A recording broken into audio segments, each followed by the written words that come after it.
All right, let's jump down to the breakdown piece. So really for this, I once again, I'm gonna give this to everyone as well, so you can really go through this.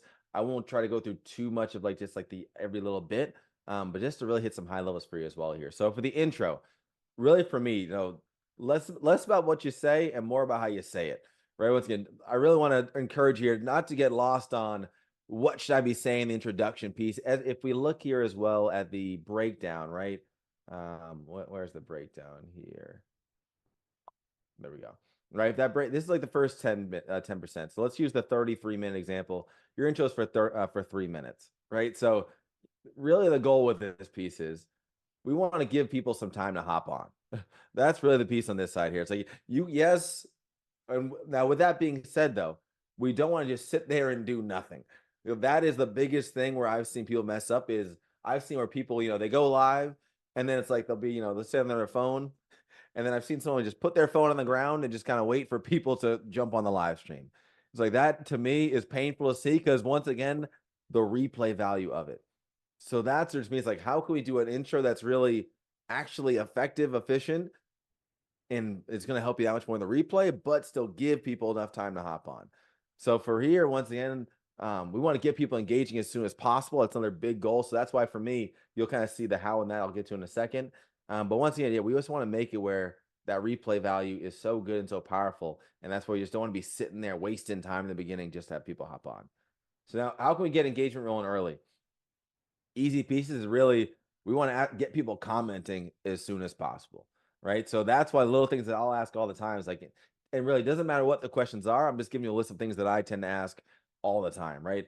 Ask the like here's I put this one first for a reason. Ask the audience to like the live stream, right? It's like there's a lot of times wrong. Hey, how come I can't get people to like my lives? It's like you haven't even asked them. It's like it's the oldest YouTube trick in the book, how to get more subscribers. Tell them, hey, click the subscribe button.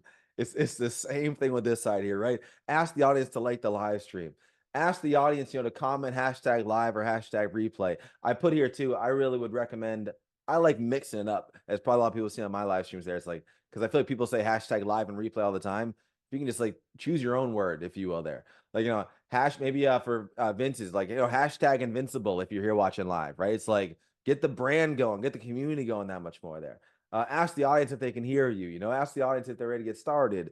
All these kind of pieces. Just get them talking. Ask them where they're from, their niches, whatever the case may be. Get that going because the more engagement a live stream is getting in the beginning, the more Facebook and more whatever platform, universe with all platforms, honestly, the more it's going to get pushed out to the rest of your timeline and the rest of your audience. So that is why we definitely want to try and get engaged going as soon as possible early because now as people hop on, they want to be on something that's even more engaged. Once again, we don't want to just turn the live stream off because it's not engaged because there's no viewers.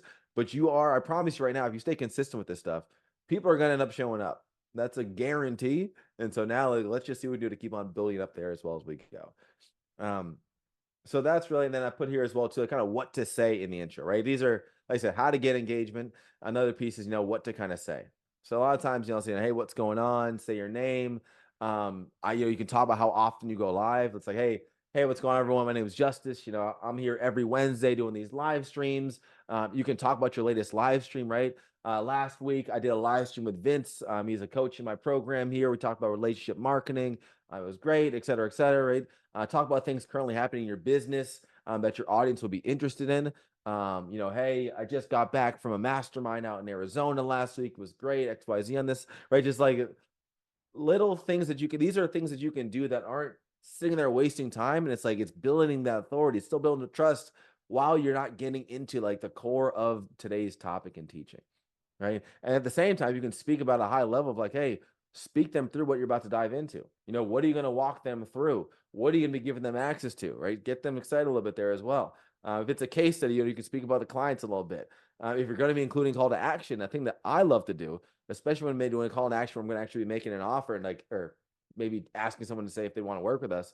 Always the beginning of live show will say something like, hey, so today I'm going to walk you through kind of my methodology around sales questions. I'm going to be giving you access to a couple of scripts that'll help you with these sales questions. And then at the end, for those of you interested, I'm going to give you an opportunity to see what it looks like to work with us if that's something you're interested in. So if that sounds good to you, we can go ahead and jump right in there. I'm of the same way I teach sales calls. You've seen the train there. Like for me, the last thing I want to do is blindside somebody. So it's like I would just much rather get it out there. Like, hey, I'm gonna be making an offer. Like I have a coaching program. I have whatever the case may be. Don't be afraid to just get it out there. Like by hiding it, I feel like you're not now by me saying it early. Now they have time to think about it that much more. They wrap their head around it more, if you will. So that's a big piece in the intro section there.